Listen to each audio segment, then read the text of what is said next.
Isa ka rin ba sa mga nahihilo at napapakamot sa ulo sa tuwing pinag-uusapan ng math?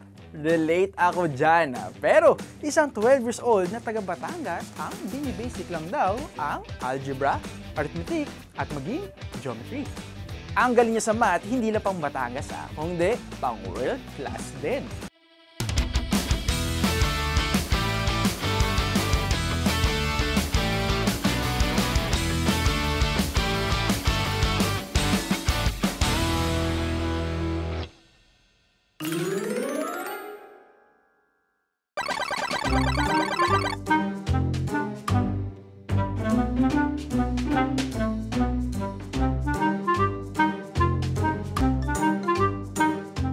Ganito rin ba ang reaksyon mo sa tuwing nakakita ka ng numero? Naku, baka may math phobia o mathematical anxiety ka na. Pero kung ikaw ay may math phobia, aba, ibahin daw ang batang ito dahil si Princess ay isang proud to be math wizard.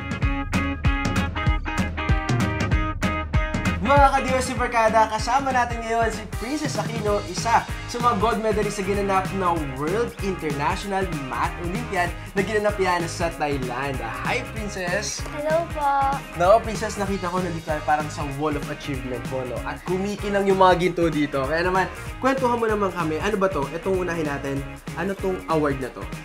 Yung pong trophy po na yan, I got it from the Hong Kong International Mathematical Olympiad Final Round or HKIMO 2023. Ito namang mga medal na to sa gilid. These medals po also, ito pong medals na to galing din po sa HKIMO past final rounds po. And this one po is from the World International Mathematical Olympiad 2023 Final Round.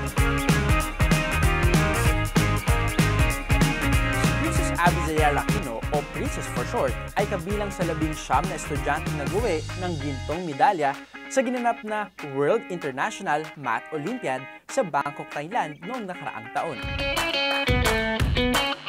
Ang World International Math Olympiad o WIMO ay isa sa pinaka-prestihiyosong kompetisyon sa larangan ng matematika, kung saan nagsasama-sama ang mga math genius at math elite students mula sa iba't ibang bansa sa buong mundo. So, Princess, gaano katagal yung preparation nyo na ginawa dito? I think it lasted around 1 month po. 1 month lang? Parang ako 3 years ko atang gagawin yun eh. Para sa'yo 1 month lang. Grabe yung tas nakuha mo na yung gold. Yes po, because I just did my best po in the competition po. And parang I also believe po na math po is a constant practice. So parang I also dedicate like almost every day po, like I try to practice my skills in math din po. Anong naramdaman mo nung nakuha mo na yung gold medal? When I got the gold medal po, syempre po, sobra po akong natuwa. And I felt really good because I realized that my hard work paid off po. Noon pa man daw ay kinakitaan na ng angking talino at interes si Princess sa matematika. Kailan niyo po ba na-realize na parang may potential po si Princess sa mga ganitong math? Nung grade 1 siya, kumontest siya sa MTAP. So, sa lahat ng grade 1 na contestants, siya yung nakakuha ng pinakamataas na score.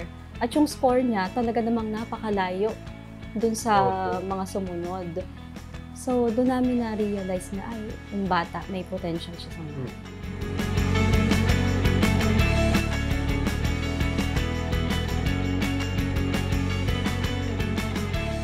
Pero kung tutusin, hindi na rin katakataka na naging magaling sa matematika si Princess. Ang tatay niya kasi, top-notcher sa Civil Engineering Board exam noong 1999. Kaya ito ang isa sa naging inspirasyon niya sa pagpupursige sa larangang ito. Meron bang role model sa'yo, Princess, pagdating sa mga ganitong lahat? Yes po. My dad po is my role model in life and also in math po. My dad po is a civil engineer po, and he excelled po in math when he was in school pa po. Dahil sa impluwensya ng kanyang tatay, humakot na si Princess ng di mabilang na medalya mula sa iba't ibang kompetisyon sa loob at labas ng bansa. Kung bibilangin nga raw, aabot ng halos 100 na ang kanyang medalya. Sa galing araw ni Princess sa matematika, pati guro niya napabilib. I could still vividly remember when she was in grade 3. I was her teacher back then. Wala kaming textbook that time. And ang kagandahan sa kanya, makikinig talaga siya. Kumbaga, mapapahanga ka sa kanya because at her young age, that time, after kung mag-discuss, so nakikinig ka talaga, very focused siya. And then when I gave that particular activity, as in yung word per word kung paano ko sinabi, ganun niya na ibigay yung answers. Kung akala nyo dito natatapos ang achievement ni Princess, nako mga ka-Diyos Barkada, hindi pa tayo tapos. Dahil bukod sa pagiging whiz kid ni Princess sa matematika, kakalain nyo bang may ibang palang talento ang batang ito? Ikaw na talaga, Princess! Kwento mo naman kami, Princess, na itong award mo niyan. This was, parang from my voice lessons po. And I think this was, evaluation po siya. Like, nag-perform po kami sa SM Lipa po. Noong time po nga. I think I was grade 3 po nung time po na yan. And it was a really great experience po kasi kasama ko po yung mga friends ko po na iba po na nakanta rin po. And we really enjoyed it. And we like performing po in front of many people. Take note mga ka-Diyos Barkada, nag-uwi na rin siya ng mga medalya mula sa mga singing at talent contest na sinalihan niya. Ang galing, di ba? Anong nararamdaman niyo po pag sumasali siya sa mga ganitong competition? Ako bilang nanay, kapag may mga contest, kinakabahan. Normal naman siguro yun. Pero yung kapag yung nakakakuha siya ng mga awards na at talagang nakakabilib, sobrang nakakabilib na bata. Si Mami kasi siya yung laging kapag may competitions yung bata, siya yung unang-unang kinakabahan. Pero tinitrain ko kasi si Princess na sabi ko, wag kang kabahan, enjoy mo na lang. Kasi you have to accept kung ano yung kalabasan ng competition. It's a friendly competition, it's enjoy mo lang. So, yung bata, na-adapt niya yun. Hindi siya nagwo-worry na, okay, baka wala akong makuha. Sabi ko, kung ano yung makuha mo, yun ang bigay ng Diyos. So, pasalamat tayo kung ano yung maibigay. Sa kabila ng tagumpay at mga medalyang ito, literal na hindi naging madali ang pagsisimula para sa pamilya ni Princess. Kung bakit, pag-usapan natin yan sa pagbabalik ng Expert Talk. Sa kabila ng makikinang ng medalya at pagkilalang natanggap ni Princess mula sa iba't ibang kompetisyon, hindi naging biro ang pinagdaanan ng kanilang pamilya. Si Princess po ay isang miracle baby po. Gaano niyo po katagal hinintay si Princess? Hinintay namin si Princess sa halos 8 years. Irregular kasi yung aking ovulation. Plus, nagkakaedad na. So, siguro, ayun yung mga factors kung bakit nagtagal yung pagbubuntis. Isa rin siguro sa mga factors yung, siyempre ako'y nasa abroad, and then once a year, ganun lang ako nakaka-uwi, or kung minsan, mas maaga kapag tapos na yung project. And then, mayroon din akong medical condition dahil after nung nag-consult kami sa fertility doctor, medyo mababa raw yung tawag doon, sperm count. Saka may mga abnormalities. So, pinag-take ako ng medicine. Pero, although nag-take na kami, dalawang fertility doctor ba yun? O hindi pa rin. Sa tagal ng paghihintay, iba't ibang pamamaraan na ang sinubukan ng mag-asawang Aquino. At halos sumuko na nga raw sila sa pangarap na magkaroon ng suplim. Bali, before kay Princess, nabuntis na rin ako. Kaya lang, nawalan siya ng heartbeat. So, hindi nagtuloy at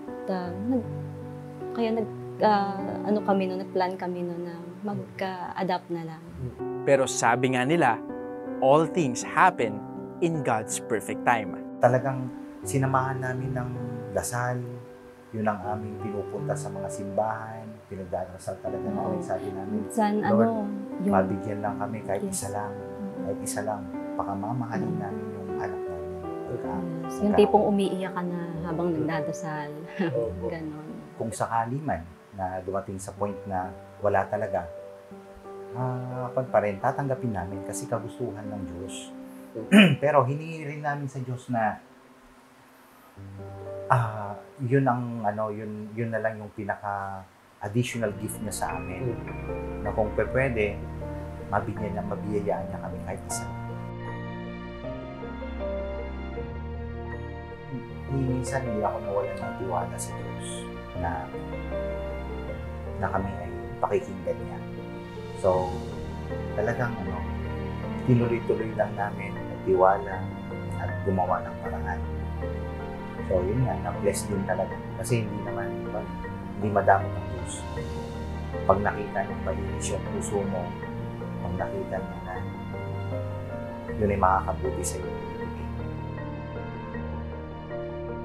Kaya naman ang ibigay sa kanila ang malusog na bata, buong puso nila itong tinanggap. Ano po ang una niyo naramdaman nung nakita niyo nag-positive yung pregnancy test po? Ayun, talagang halos mapalundag ka sa tuwa dahil sabi ko, God answered prayers. And then, talaga, sabi ko, I have to keep my promise. Hindi na muna ako lalabas, alagaan ko itong mag-ina ko, palalakihin namin siya na mabuting bata, at ilalapit namin siya sa Diyos.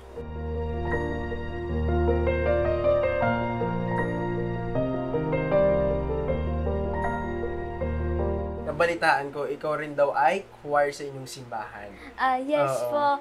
Nung pong elementary po, in my previous school po, I was a member po of the Cherubim Choir po. And nakanta po kami sa mga masses, sa mga misa po every Saturday po. And we also had practices every Friday po.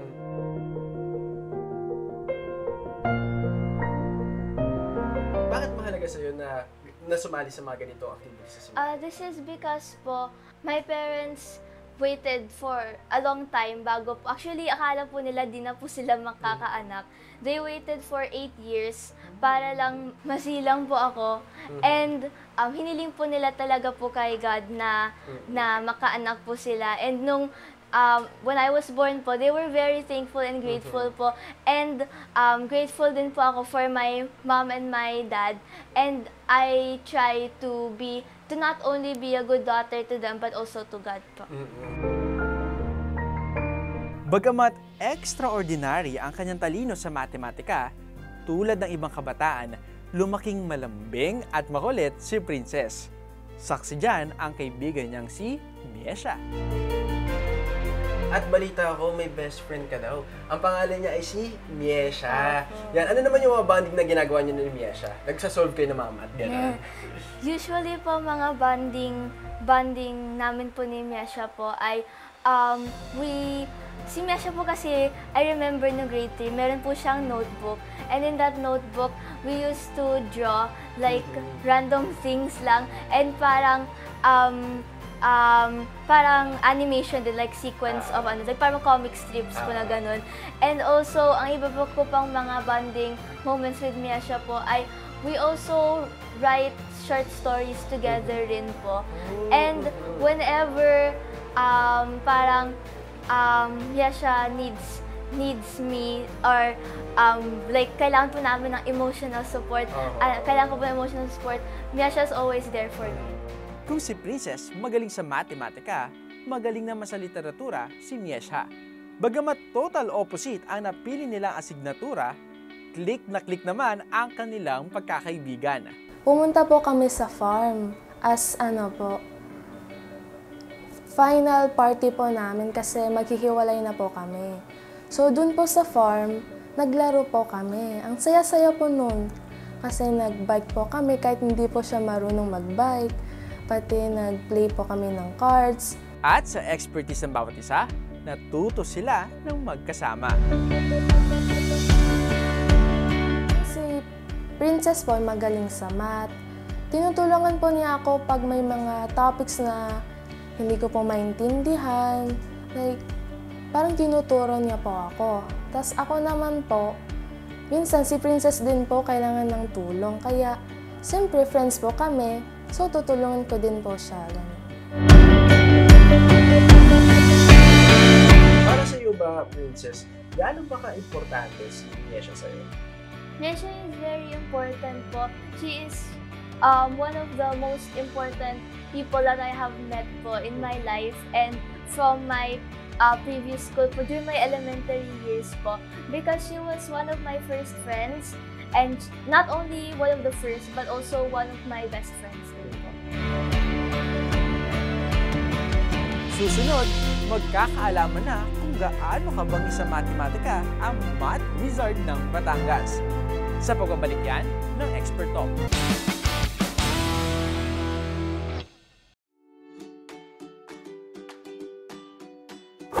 At para patunayan na matalino talaga si Princess sa math, naghanda tayo ng isang challenge para sa kanya. Ito ang tinatawag na Fast Math. Fast Math. Sa ating Fast Math, may hinanda kaming 10 questions para kay Princess. Each questions may iba't ibang difficulty na susubok sa kanyang talino sa matematika. Ready ka na ba, Princess? Apa. Kinakabahan ka ba? No, maling-mali na to sa'yo. Kaya naman, kamay sa marker. Okay. Ay, sasabi. 4 plus 3 times parenthesis 6 minus 2 divided by 2 equals x. Go! Ano kaya ang sagot? Tapos na? Apa. Ito muna po gagawin. 4 tas i-divide po sa 2. Which is equal to, divide by 2 plus 4. Gagawin mo na magiging 6 po ito, tapos idadagdagan mo. At tinuro talaga sa akin ni Princess. At dahil dyan, tama ang iyong sagot. Pasok ka na sa next round. Ito na. Nako, grabe. Iba talaga ang galing ni Princess. Nako, okay. Maling-mali talaga. Kung ako yan, parang gaganyan-ganyan pa ako. Okay, eto na. Ready ka na? Kamay sa marker. Mahaba to. The chess club has 5 members, including 2 girls. The circle leader wants to determine by a lot which member will represent the circle at the representative tournament. What is the probability that a girl will be a draw? Ako ba yung kinabahan sa question ko? Ako lang yung nagtatanong. Okay. Paano mo ginawa yung Princess? 5 po yung mga pagpipilian, tas 2 lang po yung girls, and probability po ng girls po ang pipiliin. So, that's 2/5. Or pwede na pong i-divide. 2 divided by 5 is equal to 0.4. Pero ang ginawa ko po, minultiply ko po sa 2/2 para kita na po siya na 0. At dahil dyan, tama ang sagot mo! Grabe! 0.4! Ang galing! Pero teka, balikan natin paano nga ba sinagutan ni Princess ang mathematical problem na ito. Paano nga ba natin sinasolve ang ganitong uri ng tanong? Bago natin ito sagutin mga ka-DOC Verkada, ang tanong tulad nito ay isang halimbawa ng probability question. Ito ay isang mathematical problem kung saan kinakailangan mo malaman ang posibilidad ng isang kaganapan o pangyayari. Halimbawa sa tanong na ito, gaano kataas ang posibilidad na mapili ang babae bilang representative sa tournament? Sa pagsagot nito, kailangan natin gamitin ang formula na probability formula is equal to number of favorable outcomes divided by total number of outcomes. Pero mga ka-DOC Verkada, alin nga ba ang alin? Ang favorable outcomes ay tumutukoy sa bilang ng mga resulta ng iyong hinahanap. Dahil tinatanong ang posibilidad na mapili ang babae, ito ang gagamitin nating favorable outcomes. Habang 5 naman ang magsisilbing total number of outcomes dahil ito ang kabuuang bilang ng miyembro na bumubuo sa chess club. Sa ganitong formula, ang makukuha lang nating sagot ay nag-range from 0 to 1. Ibig sabihin, maaari ang maging sagot lang ay as percentage, decimal, o fraction. Para makuha naman ang decimal value ng 2/5, kailangan natin gumamit ng division operation. Tandaan, sa fraction, ang fraction bar ay nangangahulugang divided by.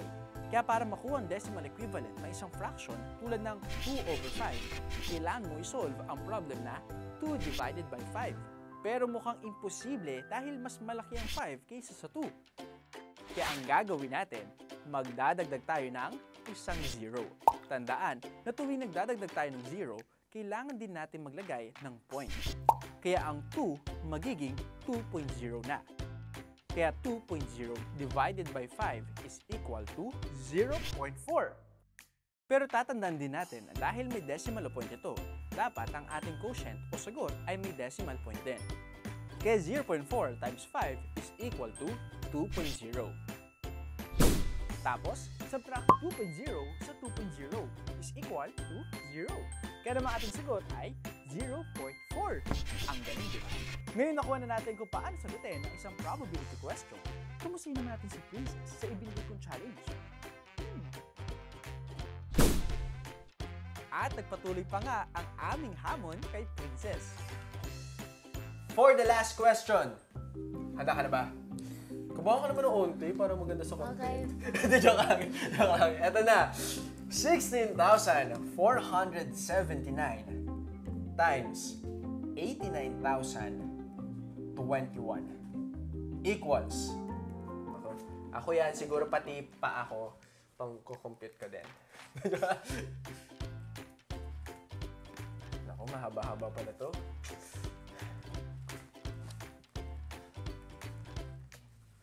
Siguro 2, 3, 5. Feeling ko 25. Ulit natin na 16,479. Kaya mga ka-Diyos si Barkada, mag-compute na rin kayo. Tignan natin kung gaano rin kayo kabilis mag-compute. Ayun na, sinusulat niya na. Tama ba ito? Ang tamang sagot. At ang tamang... Okay, pakita natin. Sa screen. At ang sagot mo ay... Hindi ko pabasahin na. Ang sagot niya ay 09267. At ang sagot niya ay 1,466,977,059. Tama ba yun? Comment down below. At tama ang sagot mo! Congratulations, Princess! Grabe, certified ka talagang math genius. Iba to si Princess. Sa patunayan natin, natunay nga magaling ka sa math. Gusto mo sumali sa mga competition? Thank you, Princess.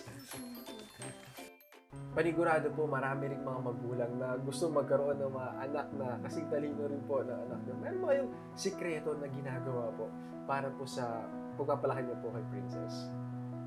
Ang sikreto upang mapalaking math genius ang isang bata, i-review namin sa pagbabalik ng Expert Talk. Panigurado po, marami rin mga magulang na gusto magkaroon ng mga anak na kasing talino rin po na anak nyo. Meron ba kayong sikreto na ginagawa po para po sa pagpapalaki niyo po kay Princess? Actually, hindi naman talaga siya sikreto. Kasi ang kasi as a parent, importante talaga yung guidance.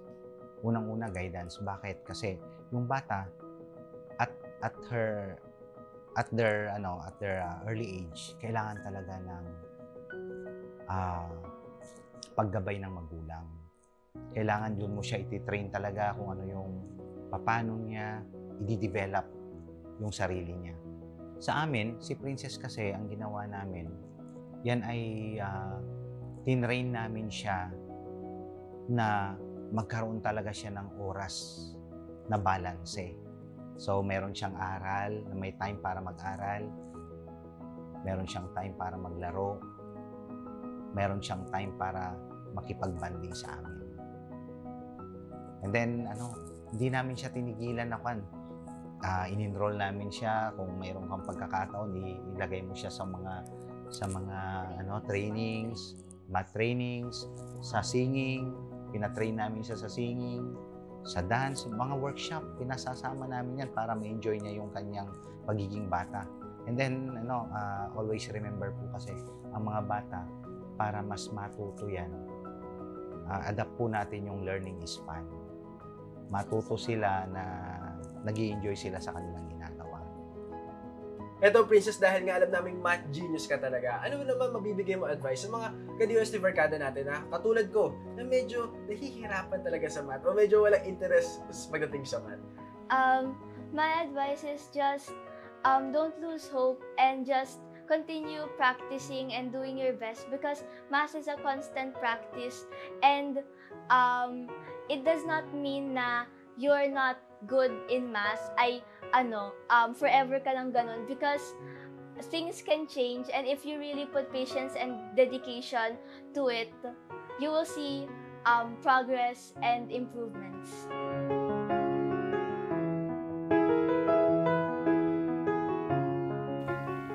Si Princess, 12 anyos. Bagamat marami nang napatunayan, marami pa rin siyang kailangang pagdaanan bago maging eksperto sa kanyang larangan. Ngunit sa tamang paggabay ng kanyang mga guro, suporta mula sa kanyang mga magulang at kaibigan, hindi malayong mangyari ito. Ako po si AJ Castro. Samahan niyo ako muli na hanapin ang future expert ng ating bansa. Dito lang sa Expert Talk.